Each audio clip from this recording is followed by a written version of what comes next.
एक फौजी जिसने बंदूक की नोक पर लोकतंत्र का दम घोट दिया, सभी सांसद और मंत्रियों को बंधक बनाया, हजारों हिंदुस्तानियों को गोली मार दी। सारी दुनिया चुप थी।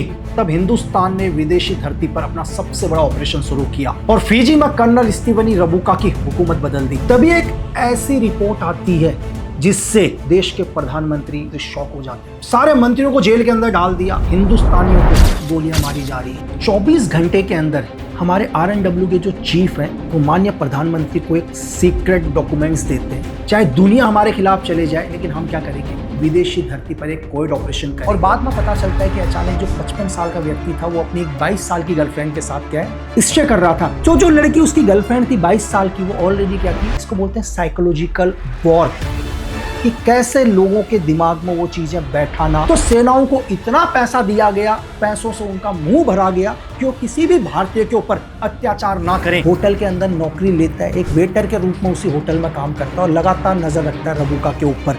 होटल के कमरे के अंदर जाता है जहाँ पहले से ही हमारे एजेंटों ने क्या किया था, पूरे CCTV कैमरे लगाए हुए थे। वेंजनम टेलर के थ्रू एक खबर आती है कि रबुका को इस पूरे ऑपरेशन के बारे में पता चल गया। तो रबुका बोलता है कि उन तीनों को वहीं खत्म कर दिया जाए। एक ऐसी इंफॉर्मेशन आती है हमारे सीनियर एजेंट के पास जिससे उनके पैरों के नीचे जमीन निकल। तो इनका एक कोड इनको एक CD देता है, उसमें कर्नल रबुका एक होटल के कमरे में एक लड़की के साथ होता है, बिल्कुल न्यूड। तो ये था रिसर्च एंड एनालाइज विंग का सबसे बड़ा ऑपरेशन, जिसने कर्नल स्टीवन रबुका की हुकूमत को पलट दिया और एक भारतीय को प्रधानमंत्री बना दिया।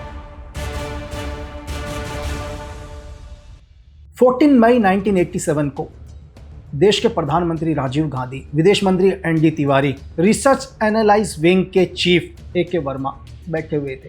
टेबल पर फाइलें रखी हुई थी। चीन घुसपैठ करने की कोशिश कर रहा है। JNK के अंदर लगातार आतंकवाद बढ़ रहा है। पंजाब में बढ़ते हुए खालिस्तान से, ये सारी परेशानियां पहले से ही थी। तभी एक ऐसी रिपोर्ट आती है जिससे देश के प्रधानमंत्री, RNW चीफ, विदेश मंत्री शॉक हो जाते हैं। उन्हें पता चलता है कि कुछ देर पहले फिजी के कर्नल रबुका ने तख्ता पलट कर दिया, सारे मंत्रियों को जेल के अंदर डाल दिया, हिंदुस्तानियों को गोलियां मारी जा रही हैं। क्यों? क्योंकि कर्नल रबुका नफरत करता था हिंदुस्तान से, हिंदुस्तानियों से। 1819 से 1947 तक जब हिंदुस्तान आजाद हुआ, उस टाइम फिजी के अंदर जो भारतीयों की जो जनसंख्या थी वो लगभग 50% थी। क्योंकि हम तो आज़ाद हो गए थे, लेकिन अंग्रेजों को क्या था, फिजी के अंदर खेती करने के लिए लोगों की ज़रूरत थी। तब वो UP, बिहार, हिंदुस्तान के कई जगह से बहुत सारे लोगों को लेकर गए। और जब फिजी आज़ाद हुआ तो अंग्रेजों ने क्या किया, जाते जैसे हिंदुस्तान के अंदर विभाजन, नफरत का बीज जो बोकर गए थे, सेम फिजी के अंदर भी बोकर गए। उन्होंने एक ऐसी पार्टी को सत्ता पर बैठाया जो हिंदुस्तानियों से नफरत करता था। ये थी अलायंस पार्टी। और इनके जो प्रधानमंत्री बने वो बने रातो मारा। इनकी सोच थी कि फिजी के अंदर सिर्फ फिजी मूल के ही लोग रहेंगे, हिंदुस्तानी नहीं रहेंगे। और तभी से क्या हुआ, हिंदुस्तानियों के ऊपर धीरे धीरे अत्याचार होने शुरू हुए। इन्होंने जितने भी ऊपर के पोस्ट थे, चाहे पुलिस फोर्स में हो, वहाँ की आर्मी के अंदर हो, ऐसे आदमियों को सत्ता पर बैठाया जो हिंदुस्तानियों से नफरत करते थे। और धीरे धीरे क्या हुआ, जो 1964 में एक फेडरेशन पार्टी वहाँ पर बनाई गई थी, उनको धीरे धीरे भारतीयों का समर्थन मिलता गया और ये पार्टी धीरे धीरे मजबूत होती गई। और जब इलेक्शन हुए तो फेडरेशन पार्टी क्या हुई, पूर्ण बहुमत से जीती। और यहाँ के जो नए प्रधानमंत्री बने, तिमोसी बवाद्रा, इनको प्रधानमंत्री बने हुए महीना भर भी नहीं हुआ कि वहीं एक फौजी कर्नल रबुका ने क्या कर दिया। 14 मई 1987 को 20 फौजी संसद भवन के अंदर घुसते हैं, सभी मंत्रियों को बंधक बना लेते हैं, यहाँ तक कि प्रधानमंत्री को भी, और सबको जबरन क्या किया जाता है, जेल के अंदर डाल दिया जाता है। और पूरा कंट्रोल किसके हाथ में ले लेते हैं, अपने हाथ में। और खुद को फिजी का क्या करते हैं, एक इंडिपेंडेंट प्राइम मिनिस्टर घोषित करते हैं और रातू मारो को फिजी का राष्ट्रपति बना देते हैं। और यहीं से क्या होता है, भारतीयों के ऊपर एक अत्याचार होना शुरू। सारी दुनिया इसकी आलोचना कर रही थी, लेकिन खुल के कोई सामने नहीं आ रहा था। और तभी देश के ND तिवारी या रिसर्च एंड एनालाइज विंग के चीफ AK वर्मा देश के प्रधानमंत्री को बताते हैं कि आज भी फिजी के अंदर जो 50% लोग हैं वो सिर्फ एक ही से उम्मीद कर रहे हैं, वो किससे? कि हिंदुस्तान से, कि हिंदुस्तान हमारी मदद करेगा। जहां अमेरिका, बड़े बड़े पावरफुल देश इसकी आलोचना कर रहे थे, लेकिन खुल के रबुका का क्या कर रहा था? विरोध कोई नहीं कर रहा था। कोई नहीं चाहता था कि वो फिजी को अपना दुश्मन बनाए या फिजी से अपना रिलेशन खत्म करे, क्योंकि उन्हें कोई मतलब नहीं था। अगर हिंदुस्तानी मर रहे हो तो किसी को कोई फर्क नहीं पड़ता। 24 घंटे के अंदर हमारे RNW के जो चीफ हैं वो माननीय प्रधानमंत्री को एक सीक्रेट डॉक्यूमेंट्स देते हैं, एक फाइल जिसमें पूरी डिटेल दी होती है फिजी की, कि फिजी की तख्ता कैसे पलट किया गया, कैसे रबुका ने धीरे धीरे क्या हुआ, आर्मी के अंदर जाके फौजियों को भड़काना शुरू किया, सारे फौज को अपने पक्ष में लेकर आया। और जैसे ही उसे लगा कि सारी सेना उसके पक्ष में, उसने क्या किया? 14 मई 1987 को फिजी का तख्ता पलट कर दिया। लेकिन भारत के प्रधानमंत्री उस टाइम के राजीव गांधी किसी भी कीमत पर भारतीयों को क्या चाहते थे? आज़ादी। मतलब भारतीयों के साथ जो भी फिजी के अंदर अत्याचार हो रहा है, उस अत्याचार को कैसे रोकना। फाइल के अंदर सब कुछ लिखा हुआ था कि कैसे पूरे मंदिरों में ताला लगा दिया गया, हिंदू लोगों को गोलियां मार दी, वहाँ जितनी भी हिंदू महिलाएं उनको घर से निकाल के उनके साथ अत्याचार किया जा रहा है, कैसे लोग जीते जी मौत के मुंह पर हैं। और राजीव गांधी डिसाइड करते हैं चाहे कुछ भी हो, चाहे दुनिया हमारे खिलाफ चले जाए, लेकिन हम क्या करेंगे? विदेशी धरती पर एक कोविड ऑपरेशन करेंगे और किसी भी हाल पर रबुका की सरकार को क्या करेंगे? खत्म करेंगे। और यहीं से एक ऑपरेशन स्टार्ट होता है, ऑपरेशन फिजी, जिसके लिए 3 लोगों को चुना जाता है और इन तीनों के कोड नेम होते हैं अनुपम मलिक, संजीव सिंघल, कैलाश सिंह। तीनों अपने अपने फील्ड के अंदर क्या है, तीनों को महारत हासिल है। अनुपम मलिक क्या होता है? इसमें RNW के एक सीनियर ऑफिसर है जिन्होंने विदेशी धरती पर बहुत कोविड ऑपरेशंस करे हैं। और सैगल क्या, जिनको साइकोलॉजिकल वॉर के अंदर महारत हासिल है कि किसी भी देश के अंदर किस तरह से एक साइकोलॉजिकल ऑपरेशंस किया जाता है। और कैलाश, जिनको वेपन्स की महारत हासिल थी कि विदेशी धरती के अंदर किसी भी ऑर्गेनाइजेशन के अंदर कैसे सेंध लगाया जाता है, कैसे वहाँ की आर्मी के अंदर अपने लोग एसेट के तौर पर डाले जाते हैं, कैसे किसी भी देश के अंदर वहाँ की सेना को भड़काया जाता है। लेकिन ऑपरेशन फिजी के अंदर एक सबसे ज़रूरी बात, इनको खास इंस्ट्रक्शन दिए गए थे कि अनुपम मलिक इस ऑपरेशन के दौरान विदेशी धरती के अंदर किसी भी RNW के ऑफिसर एसेट से कोई कांटेक्ट नहीं करेंगे। इन्हें ये ऑपरेशन खुद करना होगा, तीनों को मिलकर, चाहे सिचुएशंस कैसी भी आ जाएं। ये किसी दूसरे एजेंट की मदद विदेशी धरती में नहीं ले सकते। यानी कि ये ऑपरेशन क्या चल रहा था? एक वन वे चल रहा था, जिसमें RNW का कोई भी एसेट, कोई भी ऑफिसर या कोई भी ऐसा अधिकारी जो विदेशी धरती में पहले से मौजूद हो, वो इस ऑपरेशन के अंदर क्या नहीं होगा? हस्तक्षेप नहीं करेगा, या अनुपम मलिक ऐसे किसी भी व्यक्ति की मदद नहीं ले सकते।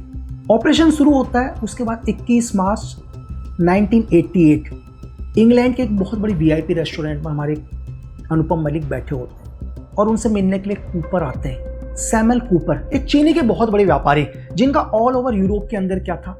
चीनी का बहुत बड़ा कारोबार था। और इसी में फिजी के अंदर भी इनके एक बहुत बड़ी मात्रा के अंदर क्या जाती थी? चीनी जाती थी। जो सैमुअल कूपर थे वो 3 साल पहले से क्या थे? हमारे अनुपम मलिक के एक अच्छे दोस्त थे और अनुपम मलिक ने इनकी बहुत मदद करी थी जब 3 साल पहले इनका बिजनेस इतना बड़ा नहीं था।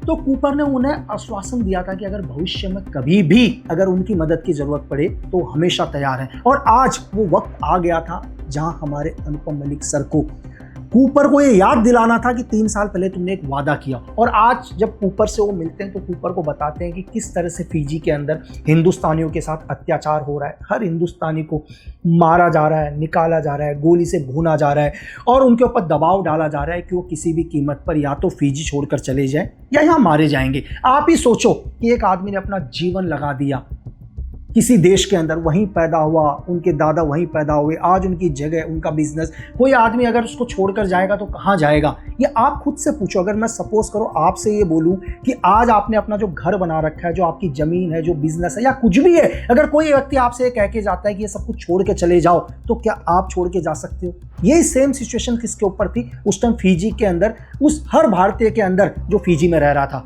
इस ऑपरेशन के दूसरा नाम कैलाश। न्यूजीलैंड में किससे मिलते हैं? बेंजामिन टेलर से मिलते हैं। बेंजामिन टेलर क्या था? पहले से इनका एक एसेट था जिसका बहुत बड़ा इलेक्ट्रॉनिक का बिजनेस चल रहा था पूरे यूरोप के अंदर, सेम जैसे क्या कूपर का चीनी का चल रहा था। ये भी इनका एक एसेट थे और इन्होंने बोला कि तुम्हें फिजी के बारे में पूरी हालत पता है, जहाँ टेलर ने बोला हाँ बिल्कुल। तो कैलाश को पता था कि बेंजामिन टेलर के क्या है, फिजी के अंदर बहुत बड़े पॉलिटिकल लोगों के साथ, बड़े बड़े जर्नलिस्ट के साथ अच्छे कांटेक्ट हैं। तो कैलाश ने बोला कि किसी भी कीमत के अंदर मुझे इन सब लोगों से अपना कांटेक्ट करना और किसी भी कीमत में ऐसी सिचुएशंस पैदा करनी है कि ये लोग भारत को सपोर्ट करें, भारतीयों को सपोर्ट करें। लेकिन बेंजामिन टेलर ने बोल दिया था कि फिजी के अंदर लोग सपोर्ट जरूर करेंगे, क्योंकि हर आदमी ईमानदार नहीं है, देश के साथ गद्दारी करने के लिए बहुत लोग तैयार हैं, लेकिन इसके बदले बहुत पैसा लगेगा। जहां बात हिंदुस्तानियों की थी और हिंदुस्तान सरकार ने बोला था कि किसी भी कीमत पर हिंदुस्तान की सेफ्टी, चाहे पैसा कितना भी लग जाए, लेकिन हर हिंदुस्तानी की क्या है, जान कीमती है। तो कैलाश यहां तैयार हो गए कि कितना भी पैसा खर्च हो जाए, ऐसे लोगों को ढूंढो जो फिजी के साथ गद्दारी करने के लिए तैयार है।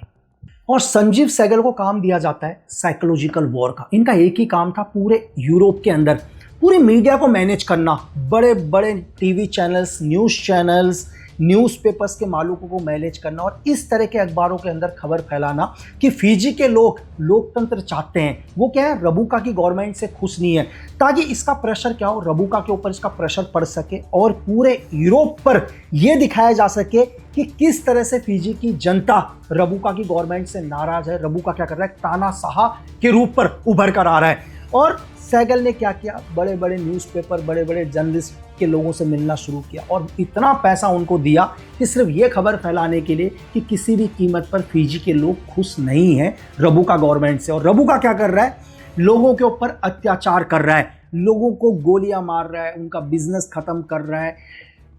तो ये खबर क्या हुआ, पूरे यूरोप के अंदर धीरे धीरे फैलाया जाने लगा। इससे क्या हुआ, रबुका के ऊपर एक प्रेशर पड़ा, इसको बोलते हैं साइकोलॉजिकल वॉर, कि कैसे लोगों के दिमाग में वो चीजें बैठाना, पूरी दुनिया में किस तरह से हर आदमी को इस चीज के बारे में जानकारी देना जो अत्याचार फिजी के अंदर हो रहा है। यहां बेंजामिन टेलर क्या करते हैं, कैलाश को बताते हैं कि एक एआरसी फिजी का एक बहुत बड़ा लीडर है जो रबुका से बिल्कुल भी खुश नहीं है और वो तुम्हारी मदद करने के लिए तैयार है, क्योंकि वो नहीं चाहता कि रबुका की गवर्नमेंट ज्यादा चले फिजी के अंदर, क्योंकि इससे क्या है, उसका भी बिजनेस को नुकसान हो रहा था। जब कैलाश एआरसी से मिलते हैं तो एआरसी बताता है कि एक बहुत सीनियर अधिकारी है जब रबुका गवर्नमेंट में काम करता है, लगभग 55 वर्ष का, वो तुम्हारी मदद करने के लिए तैयार है, क्योंकि वो क्या है, खुद फिजी छोड़ के जाना चाहता है ऑस्ट्रेलिया, लेकिन ऑस्ट्रेलिया जाने के लिए उसके पास पैसे ही नहीं है।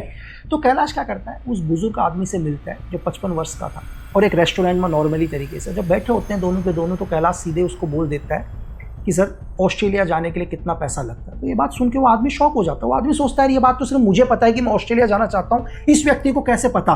तो उसके चेहरे पर पसीना आ जाता है, उसको लगता है कहीं ऐसा तो नहीं है कि ये अपने रबुका का कोई आदमी और उसको पहले से पता चल गया है कि मैं ऑस्ट्रेलिया जाना चाह रहा हूँ। तो कैलाश उसको बारे में बताता है धीरे धीरे विश्वास जीतने के बाद कि मैं एक भारतीय गवर्नमेंट के लिए काम करता हूं और मैं चाहता हूं कि किसी भी कीमत के अंदर फिजी के अंदर लोकतंत्र स्थापित हो और मुझे आपकी मदद की ज़रूरत है। अगर आप मेरी मदद करते हो तो इसके बदले हम आपको इतना पैसा देंगे कि आप जीवन भर क्या हो सकते हैं, इसके बाद ऑस्ट्रेलिया में सेटल हो सकते हो और आपको दोबारा जीवन भर पैसा कमाने की ज़रूरत नहीं है। पहला आदमी थोड़ा सा घबराता है, लेकिन जब उसको विश्वास हो जाता है कैलाश के ऊपर तो वो बताता है कि रबुका भी एक ऐसी चीज़ करने वाला है, जितने भी आर्मी के अंदर या पुलिस फोर्स के अंदर या वहाँ के किसी भी डिपार्टमेंट के अंदर बड़े ऑफिसर है, रबुका उन सबको चेंज कर रहा है और रबुका क्या कर रहा है, अपने लोग धीरे धीरे बैठाना शुरू करेगा। और कैलाश क्या करता है, ये इन्फॉर्मेशन अनुपम मलिक को देता है कि इस तरह से गवर्नमेंट में एक बड़ा बदलाव आ रहा है। अनुपम मलिक क्या करते हैं, उन सारे अधिकारियों से मिलना शुरू करते हैं जो भी रबुका गवर्नमेंट में बड़े थे, जिन्हें हटाया गया।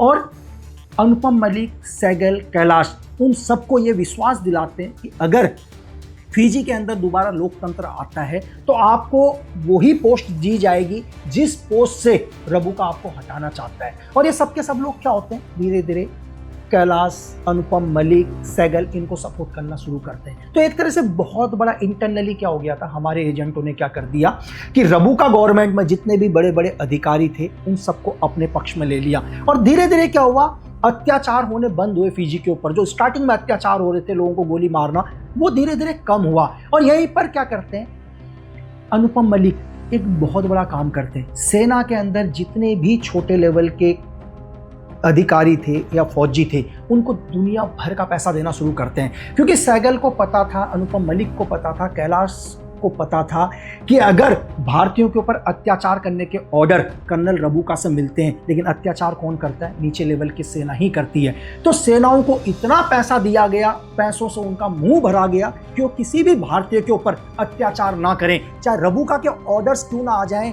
लेकिन ये लोग क्या करेंगे, ग्राउंड पर सिर्फ जाएंगे और ऐसा दिखाएंगे कि भारतीयों को इन्होंने मारा है, उनको गोली से शूट आउट किया है। लेकिन ग्राउंड लेवल पर इन्होंने क्या कर दिया, पैसे लेकर देश के या भारतीयों के ऊपर अत्याचार करना कम कर दिया। अनुपम मलिक ने क्या होता है, इसका एक कमांड सेंटर सिडनी के अंदर बनाया हुआ था और सिडनी से ये लोग क्या कर रहे होते हैं, पूरे फिजी के ऑपरेशन को कंट्रोल कर रहे होते हैं। ये ऑपरेशन इंग्लैंड से चल रहा था, न्यूजीलैंड से चल रहा था, सिडनी से इसका टोटल कंट्रोल था और फिजी के अंदर हमारे एसेट लगातार काम कर रहे थे। और तभी क्या होता है, हमारे कैलाश, एक लड़की जिसका नाम वेना, लगभग 22 साल की, उसके टच में आते हैं, जो पहले से क्या कर रही थी, रबुका के लिए काम कर रही थी और वो भी रबुका से खुश नहीं थी। तो सेम चीज़ कैलाश उस लड़की को ये आश्वासन दिलाते हैं कि बहुत जल्दी क्या होगा, फिजी की गवर्नमेंट चेंज हो जाएगी। तो इंटरनली इन्फॉर्मेशन क्या होता है, वेना भी इन्हें इंटरनली इन्फॉर्मेशन देना शुरू कर देती है। ऑपरेशन धीरे धीरे सही चल रहा था, राजीव गांधी को भी इन्फॉर्मेशन मिल रही थी कि फिजी के अंदर धीरे धीरे सब कुछ सही हो रहा है।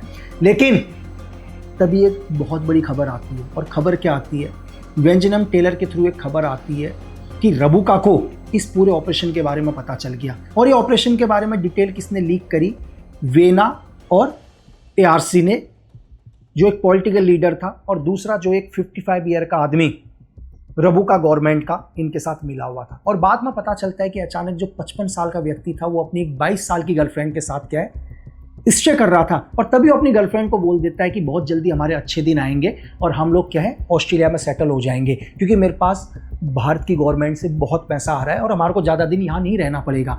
जो लड़की उसकी गर्लफ्रेंड थी 22 साल की, वो ऑलरेडी क्या थी, रबुका गवर्नमेंट के लिए काम कर रही थी एक स्पाई के तौर पर। और सारी इन्फॉर्मेशन रबुका गवर्नमेंट को मिलती है और इस 55 साल के आदमी को उठाया जाता है। वो पूरी की पूरी इन्फॉर्मेशन बताता है कि इस तरह से 3 ऐसे इंसान हैं जो फिजी की धरती पर एक ऑपरेशंस कर रहे हैं। इन तीनों का कोड नेम है अनुपम मलिक, कैलाश सहगल, और ये तीनों के तीनों क्या, ऑस्ट्रेलिया सिडनी से कंट्रोल कर रहे हैं। तभी रबुका क्या करता है, अपने 3 स्पाई को ऑस्ट्रेलिया भेजता है और बताता है ASIS की सीक्रेट सर्विस को कि आपकी धरती से एक बहुत बड़ा कोविड ऑपरेशन चल रहा है फिजी के अंदर।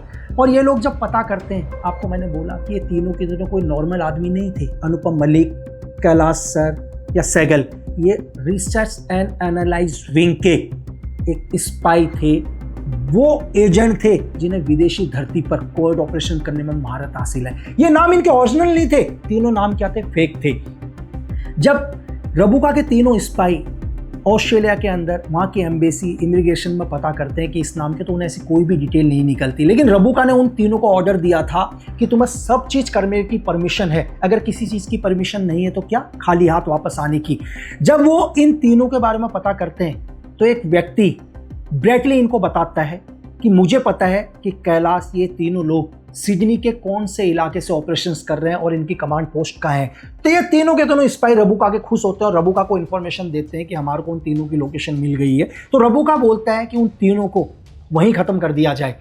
जब ये तीनों स्पाई ब्रैटली के साथ जाते हैं उसके कमांड पोस्ट पर और बैठते हैं, और तो बैठने के बाद पूछता है जो ब्रैटली, यार कि जब ये तीनों यहीं आएंगे तो इनके साथ क्या करोगे। तो बोलता है कि उनके साथ वही करेंगे जो हर एक देशद्रोही या एक आतंकवादी के साथ किया जाता है। और तभी ब्रैटली को थोड़ी सी हंसी आती है और देखते हैं कमरे के अंदर से हमारे तीनों एजेंट आते हैं। और उस दिन के बाद रबुका के ये तीनों स्पाई कभी नहीं देखे गए, क्योंकि ये पूरा का पूरा प्लान किसका था, ये पूरा प्लान हमारे अनुपम मलिक का था। क्योंकि उन्हें पता चल गया था कि रबुका ने अपने 3 स्पाई जो पहले से आर्मी से ट्रेंड हैं उनको भेजा गया है। तो हमारे एजेंटों को लगा कि ऐसे भागने से तो काम नहीं चलेगा, कभी ना कभी तो इस चीज़ को फेस करना पड़ेगा। तो क्यों ना जो शिकारी शिकार करने आए हैं उसी का शिकार कर दिया जाए। और उन्हें ब्रैटली से अपने एक एसेट जो ब्रैटली, उसके माध्यम से ये मैसेज कहाँ तक पहुँचाया, उनके स्पाई तक पहुँचाया। उनके स्पाई को खुद ट्रैप करके वहाँ लाया गया। और मैंने बोला कि उस दिन के बाद उन तीनों को कभी नहीं देखा गया। जैसे ही रबुका प्रधानमंत्री बना, उसने एक कानून बनाया था कि अगर किसी भी भारतीय के पास कोई भी हथियार मिलता है तो वारंट की जरूरत नहीं है, उस भारतीय को कभी भी अरेस्ट किया जा सकता है। इसकी आड़ में बहुत अत्याचार होता है हिंदुस्तानियों के ऊपर, जो भी हिंदुस्तानी मूल के लोग वहाँ रह रहे थे। वहाँ की फौज, वहाँ की पुलिस क्या कर रही थी, जबरदस्ती किसी भी भारतीय के ऊपर हथियार दिखा देती थी और उसे बिना वारंट के अरेस्ट कर लिया जाता था। उसके बाद बहुत अत्याचार होता था। तो किसी भी कीमत पर हमारे एजेंटों को क्या था, इस कानून को ख़त्म करना था। और धीरे धीरे एक इस तरह का साइकोलॉजिकल वॉर हुआ। लोगों को ये लगा कि नहीं यार, रबुका गवर्नमेंट को क्या है, लोकतंत्र करना चाहिए, लोकतंत्र में आना चाहिए। तो 1992 के अंदर रबुका क्या करते हैं, एक इलेक्शन की घोषणा करते हैं और इलेक्शन लड़ा जाता है। इसमें 70 सीटों में से रबुका को 70 सीटों में से 30 सीटें मिलती हैं। लेकिन अब रबुका को क्या था, किसी भी कीमत पर सरकार बनानी थी। तो रबुका क्या करता है, लेबर पार्टी जो पहली क्या थी, एक भारतीय मूल की पार्टी थी, इसके साथ गठबंधन करते हैं और प्रधानमंत्री बनते हैं। और सबसे पहले रिसर्च एंड एनालाइज विंग के तीनों एजेंटों का एक ही काम था, वो लेबर पार्टी में अपने एक एसेट को बोलते हैं कि ये गठबंधन तभी करना है जब कानून में संशोधन हो। रबुका वो सारे कानून वापस ले जिनकी वजह से भारतीयों के ऊपर अत्याचार हो रहा है। तो रबुका को अपनी सरकार बनानी थी। रबुका क्या करता है, लेबर पार्टी के साथ हाथ मिलाता है और सारे के सारे वो कानून वापस लिए जाते हैं जिसकी वजह से भारतीयों के ऊपर अत्याचार हो रहा था। तो विदेशी धरती पर रिसर्च एंड एनालाइज विंग का ये बहुत बड़ा ऑपरेशन था, बहुत बड़ी सफलता थी। और धीरे धीरे क्या होता है, भारतीयों के साथ अत्याचार होने कम होते हैं। और तभी ये ऑपरेशन यही नहीं रुकता, तभी रिसर्च एंड एनालाइज विंग का एक ही काम होता है कि किसी भी कीमत पर अब रबुका की गवर्नमेंट को खत्म करना है। और अगले इलेक्शन के अंदर क्या है, तिमुकी बवाद्रा को प्रधानमंत्री बनाना है। लेकिन ये खुशी ज़्यादा दिन नहीं चलती जब 55 वर्ष के तिमुकी बवाद्रा की कैंसर से मृत्यु हो जाती है। अब इसी time research and analyse wing या हमारे तीनों एजेंटों के लिए एक सबसे बड़ी समस्या कि अब ऐसा कौन सा लीडर हो जिसको रबुका के सामने खड़ा किया जा सके।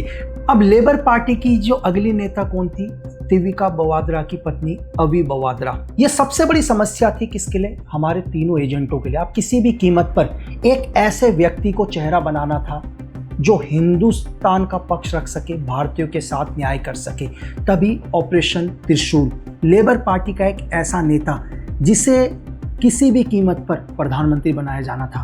तो धीरे धीरे रिसर्च एंड एनालाइज विंग क्या करती है, दुनिया के हर पेपर्स पर कोड त्रिशूल की ऐसी खबरें फैलाती है जिससे उनकी छवि को बहुत अच्छा दिखाया जाता है। लोगों को लगता है कि अगर ये फिजी के प्रधानमंत्री बनेंगे तो जरूर फिजी का विकास होगा। और पूरे यूरोप के अंदर हर चैनल्स, हर न्यूज़पेपर में यही खबरें चलाई जाती हैं। तो आप समझ सकते हैं कि दुनिया के अंदर किसी भी लोकतंत्र में क्यों मीडिया को एक स्तंभ रखा जाता है। अगर हिंदुस्तान में भी 4 स्तंभ हैं तो मीडिया को एक स्तंभ उनमें से माना जाता है, क्योंकि मीडिया इतनी पावरफुल है, किसी भी देश की सरकार को बदल सकती है, किसी भी देश में नई सरकार बना सकती है। पर शर्त ये कि वो मीडिया ईमानदार होनी चाहिए, देश के पक्ष में काम करे, देश के हित में काम करे। और यही सब चीज़ें किसने फ़ायदा उठाया, हमारे तीनों एजेंटों ने। जितने भी बिके हुए मीडिया थी यूरोप के अंदर, फिजी के अंदर, उनसे हर वो खबर गई जिससे रबुका सरकार को नुकसान हो। और जब धीरे धीरे हमारे एजेंटों को ये लगा कि अब फिजी नॉर्मल हो चुका है, तो हमारे देश के उस टाइम के इन तीनों एजेंटों को वापस हिंदुस्तान बुलाया, जी के अंदर सब कुछ नॉर्मल चल रहा था। और तभी क्या होता है, एक ऐसी इंफॉर्मेशन आती है हमारे सीनियर एजेंट जिससे उनके पैरों के नीचे जमीन निकल जाती है। तीनों सिडनी पहुंचते हैं तो इनका एक कोड बस्सी इनको एक सीडी देता है, एक सीडी यानी कि एक कैसेट। तो जब ये देखते हैं तो हमारे 3 हो जाते हैं। उसमें कर्नल रबुका एक होटल के कमरे में एक लड़की के साथ होता है, बिल्कुल न्यूड, और वो दिखने से लगती है कि वो 22 साल की लड़की मिसिस रबुका नहीं थी, कोई और थी। तो इस सीडी को पूरे फिजी के अंदर, पूरे यूरोप के अंदर फैलाया जाता है। तब अनु मलिक के एसेट इन्हें बताते हैं कि 2 साल पहले इनको पता चला कि कर्नल रबुका का एक ही कमजोरी है, वो क्या है, यूरोप की अलग अलग लड़कियां। और ये क्या करते हैं, इनके कुछ एक एजेंट तक बहुत सारी लड़कियों को पहुंचाते हैं। तभी अनुपम मलिक का ये कोड यूरोप की एक लड़की से मिलता है जो ऑलरेडी एक कॉल गर्ल होती है, और उसको बोलते हैं कि तुम्हें जीवन में सिर्फ एक काम करना है, उसके बाद तुम्हें कभी ये काम नहीं करना पड़ेगा। वो लड़की अपने 6-7 लोगों के परिवार को पालने के लिए काम किया करती थी। और वो बताते हैं कि तुम्हें हम फिजी भेजेंगे और तुम्हें कर्नल रबुका के साथ नाइट स्टे करना है। पहले लड़की थोड़ा सा घबराती है, लेकिन लड़की को पता होता है यार वो पहले से पूरा जीवन उसका नर्क में है, तो एक दिन अगर रिस्क लेके इस नर्क से निकलती है तो उसके लिए कोई बड़ा रिस्क नहीं था, और वो तैयार हो जाती है। और अनुपम मलिक का एक कोट क्या करता है, होटल के अंदर नौकरी लेता है, एक वेटर के रूप में उसी होटल में काम करता है और लगातार नज़र रखता है रबुका के ऊपर, और ये भी पता करता है कि रबुका को कौन लड़कियां सप्लाई करता है, और धीरे धीरे उससे दोस्ती करता है और इस 22 साल की लड़की को वहाँ तक पहुँचाता है। और जब रबुका एक दिन आता है, बहुत सारी लड़कियाँ खड़ी होती हैं, उसको पता होता है कि डेफिनेटली जिस लड़की को हमारा एक कोड लेके आया है इसको रबुका वन टाइम में ही पसंद करेगा। सेम रबुका उस लड़की को पसंद करता है, होटल के कमरे के अंदर जाता है जहाँ पहले से ही हमारे एजेंटों ने क्या किया था, एसएक्स ने पूरे सीसीटीवी कैमरे लगाए हुए थे और पूरा का पूरा रबुका के साथ हर वो सीन एक कैमरे के अंदर रिकॉर्ड होता है। और आज ये कैसेट हमारे तीनों एजेंट के पास थी और ये कैसेट जब पूरे यूरोप में पहुंचती है तो रबुका की इसमें बहुत बेइज्जती होती है। रबुका के जितने भी सपोर्टर होते हैं, हर सपोर्टर रबुका से किसी भी कीमत पर क्या करता है, अपना नाम हटाता है। और फिर दोबारा 1999 में इलेक्शन होते हैं और मैं आपको ये बताऊं कि रबुका को 70 में से सिर्फ 8 सीटें मिलती हैं और लेबर पार्टी को 70 में से 38 सीटें मिलती हैं और त्रिशूल फिजी के चौथे प्राइम मिनिस्टर बनते हैं जिसका नाम है महिंदर पाल चौधरी थे और इस पूरे ऑपरेशन का नाम रखा गया था कोड त्रिशूल। फिजी के तिबुका ब्रादरा के मरने के बाद और जब ये प्रधानमंत्री बनते हैं तो सारे के सारे कानून में संशोधन होता है और जितने भी भारतीयों के साथ अत्याचार हो रहा था वो सारे अत्याचार बंद होते हैं। तो 1988 से लेकर 2000 तक देश में कितनी सरकार आई, कितने प्रधानमंत्री चेंज हुए, देश में घटनाएं हुई, लेकिन हमारे इन 3 एजेंटों ने विदेशी धरती पर 14 मई 1987 को एक ऑपरेशन शुरू किया और 2000 में एक हिंदुस्तानी को फिजी का चौथा प्रधानमंत्री बना दिया। तो ये था रिसर्च एंड एनालाइज विंग का सबसे बड़ा ऑपरेशन जिसने कर्नल स्टीवी रबुका की हुकूमत को पलट दिया और एक भारतीय को प्रधानमंत्री बना दिया। क्यों? क्योंकि देश प्रेम से बड़ा कोई धर्म नहीं।